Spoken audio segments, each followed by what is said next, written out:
It is the Todd Herman Show. I am he, you are you. Chris over there, he runs the music. That's Chris X. And joining me on the phone is Brian Evans, a CPA and certified public accountant, but much, much more than that. Brian is the owner of Madrona Financial Services, Madrona Funds, LLC, Bauer & Evans, Inc., and he serves as Chief Investment Officer, Lead Planner, and Senior Portfolio Manager.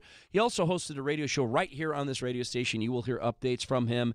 I should also note that they are an advertiser, and we're pleased to have them as that on KTTH. But Brian today is here in a role to demystify this notion, not even notion, this application of what's called negative interest. 500 million people live in the quarter of the economy where you are charged money to keep your money in the banks. Consequently, in places like Germany, folks are taking out huge amounts of money, putting it in their own vaults, buying physical golds. All of it sounds like sort of a mess to me, so I wanted to get Brian on the phone to help us figure it out and see if we need to worry about it in America. Brian, welcome to the Todd Herman Show.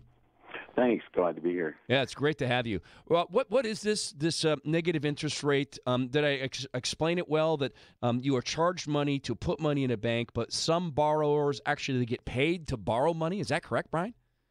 Yeah, it's really hard to get your head around that.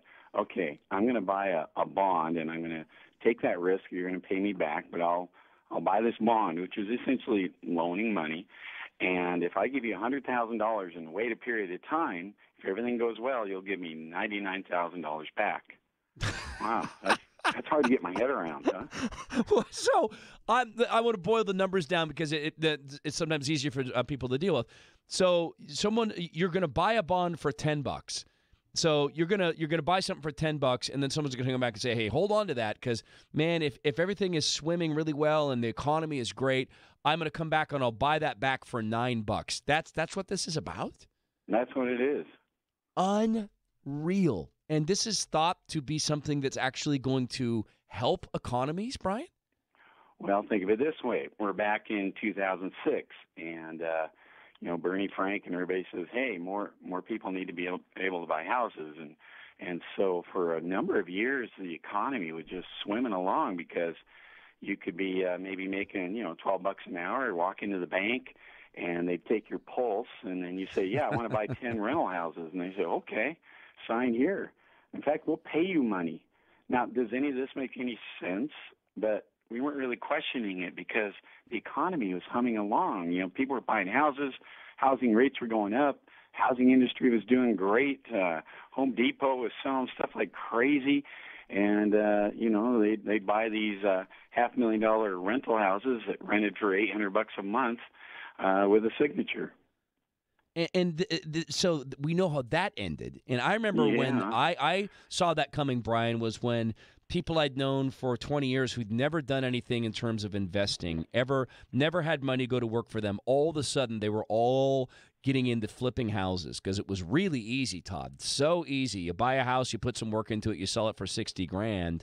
And these are people who, good people, but had never put their money to work. And I realized, man, we're in a massive bubble in the housing world. But what are we in a different bubble now with these negative interests? Is this a broader bubble? Instead of a bubble, it's more of just a really short-term solution to a long-term problem. I mean, if you want to spur the economy and have growth, you got to get down to the root of it. And in my opinion, of course, that would be putting more money into the people that create jobs. But central bank people, the Fed, they all think, I'll just lower rates. I'll just keep lowering rates. Well, at some point when you get to zero, usually you stop. But now they're going, well, I guess I'll just keep doing the same thing. But they're not thinking about the long-term implications of that.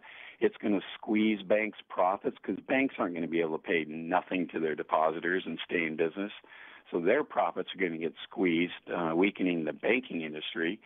And the problem is not that people that want to buy a house or that want to expand their business say, gosh, I would build that factory, but rates are just too high. If they just lower the rates one more quarter point, then I'll build that factory. Well, that's not the problem, but that's kind of the only thing that they can think of to do.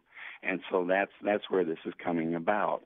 So in light of the fact that the world is encumbered in debt, I mean, any modern government is encumbered in debt, The United States is now nearly 19 trillion in debt, and depending on how you count, it's 120 to 128 trillion in unfunded liabilities. Does a situation exist, or do you see or foresee a day where the government takes a notion like these negative interest rates, and does kind of what was happening in Greece? Because wasn't there also this confiscatory way of charging people for their savings, of going in and, in fact, taxing savings as a way to fill the coffers? Do I have to worry about negative interest rates, I guess, being a stepping stone towards the government saying, hey, Todd, you got a little bit too much money in savings. We're going to go ahead and skim some of that for you and give it to the government? I think you do, because basically whoever starts that, the European banks and then the Bank of Japan, everybody else is doing it. There's another thing going on, though. They're trying to weaken their own currencies, because if you're paying negative rates, who's going to want to invest in your currency? When you don't have anybody investing in your currency, your euro falls or your yen falls relative to the dollar. Therefore, the manufacturing for the short term in your own country improves, because you're not buying foreign goods because they're too expensive. And in the short run, that's really good, but that's really bad for your population. It's such, again, a short-term thing that eventually, if everybody does it, now we're all on the same plane, and the U.S. may be forced to at some point, because our dollar will get so strong relative to other currencies, we won't be able to sell anything because no one else can afford anything.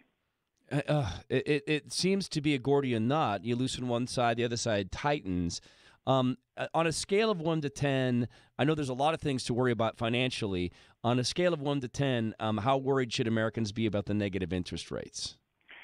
Well, the negative interest rates are going to take a little time to really have a lot of effect here. But you think about our national debt, for instance, and we tried to borrow our way into prosperity by putting lots of created dollars onto the market, and that spurred, short-term improvements in an economy. But you got to pay those back over 30 years or 100 years or whatever it's going to take, if it ever gets paid back. So borrowing your way into prosperity doesn't work, and then they try to make it easy, to buy houses, and that didn't work. And then they keep lowering rates to spur other people to borrow their way into prosperity. But if you don't have a reason to borrow, I don't think that you look at a low interest rate and you go, I think I'll build a factory. Well, no, you have to kind of be in that business, kind of thinking about that before you're going to do it. And the rates are low enough to where if you wanted to do that, you would be doing it now.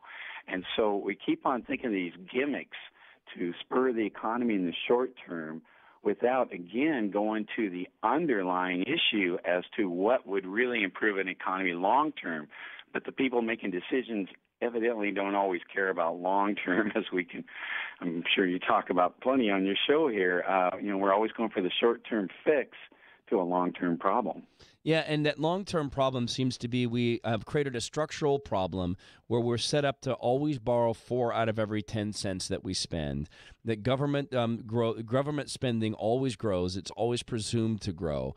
There's always a presumption that we can go get money, more money from people if the government decides it wants it.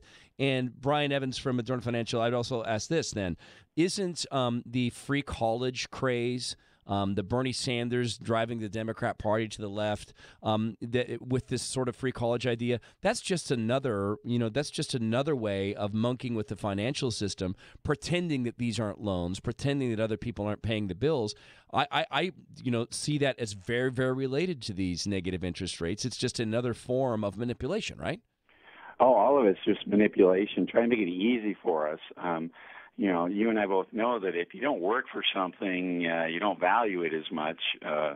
When I went to college, the kids that had everything paid for tend to be attending every party, and those that were driving pea combines like myself to get through were really trying to get straight A's. So I'm not saying it's always the case, but it tends to be if you make your own money, you value it a lot more.